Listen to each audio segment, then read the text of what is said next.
Assalamu alaikum wa rahmatullahi wa barakatuh. In this video, I want to talk about the conundrum of attraction. Often, what we think or we feel we are attracted to in the opposite gender is not really on account of being attracted to that individual, but it's actually on account of an emotional memory.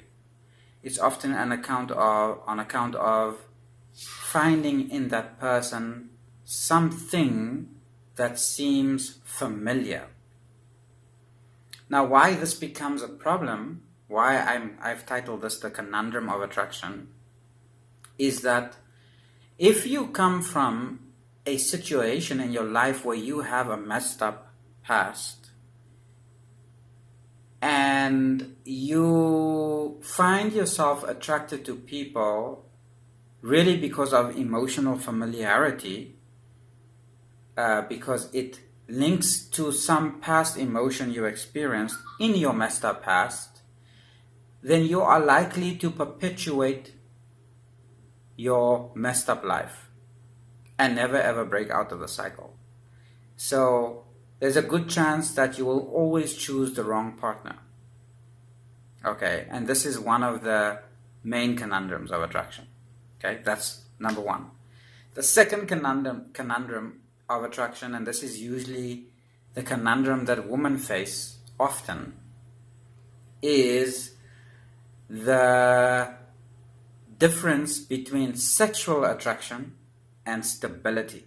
Sexual attraction and stability. You see, these days, these two things are not congruent as they were in the past. And let me break it down like real quick, okay, without going into all the details, spare you all the details. Way back, a long time ago, physical prowess, strength, and symmetry all linked itself to the need for survival because men had to physically hunt.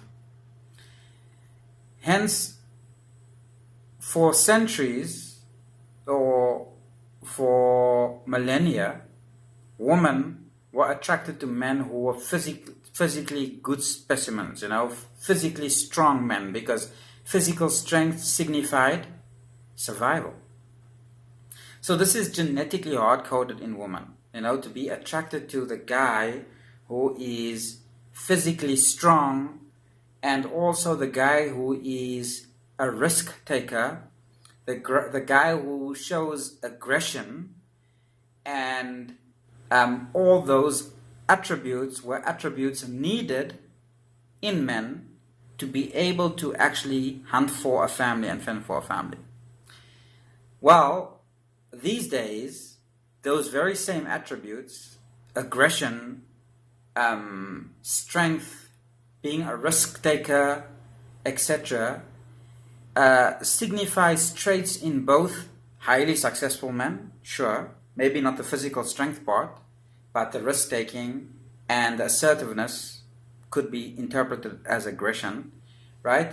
But also, more aptly and very often, it is found in people who are murderers and who rightly belong in jail. Okay, the bad boy.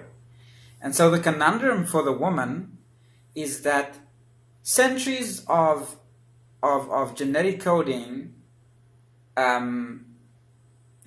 surges within her when she sees a guy that is a risk taker, a lawbreaker, a ruffian, a guy with an attitude, a guy that treats women indifferently, that, sleeps around, that's a player, right?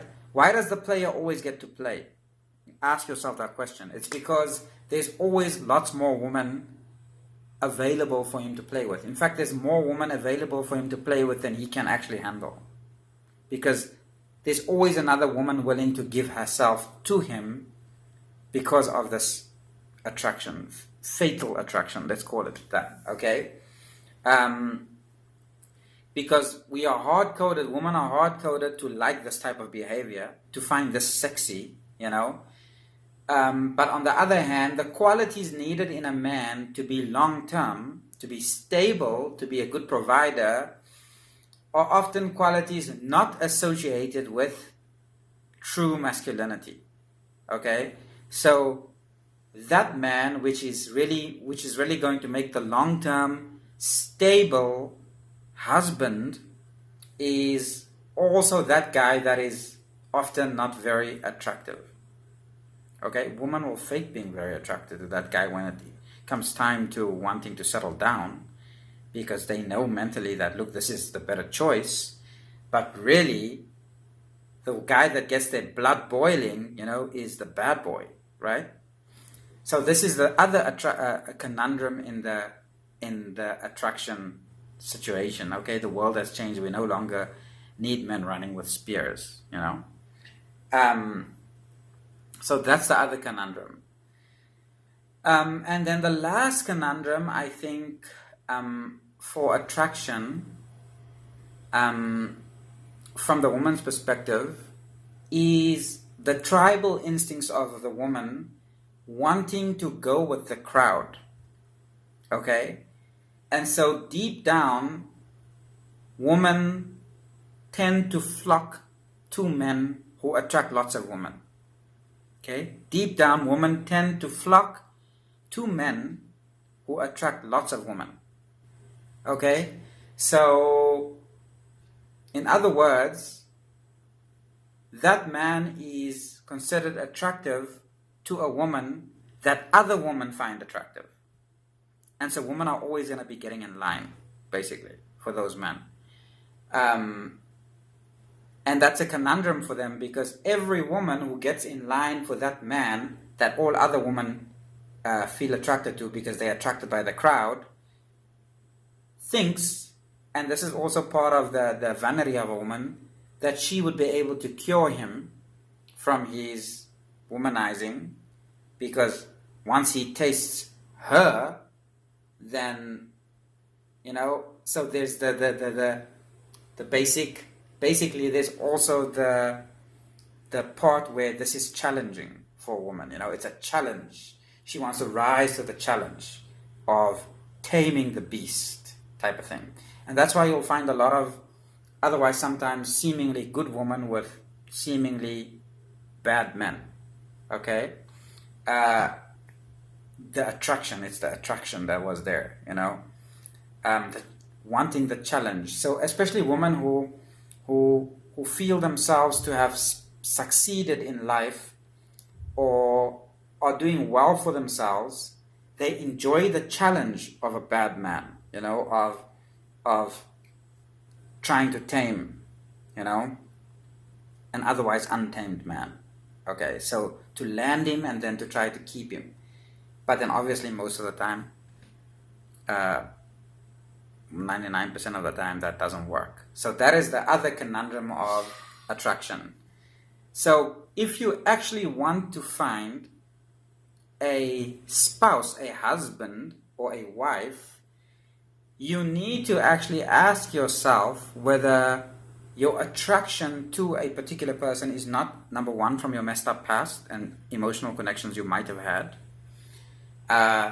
Number two, just from your reptilian brain, from instincts that are hard-coded within you. And then number three, if you're not just trying to rise to the challenge of that particular person. So those are things you need to check. And lastly, from the guy's perspective, what I would say is that where we tend to make mistakes in this attraction thing, well, mistakes in the sense that if we want to marry a woman, which is what we ought to aim for, of course, then we tend to think that the woman we find sexually attractive, right, is good enough. That's one of the big mistakes guys make, right?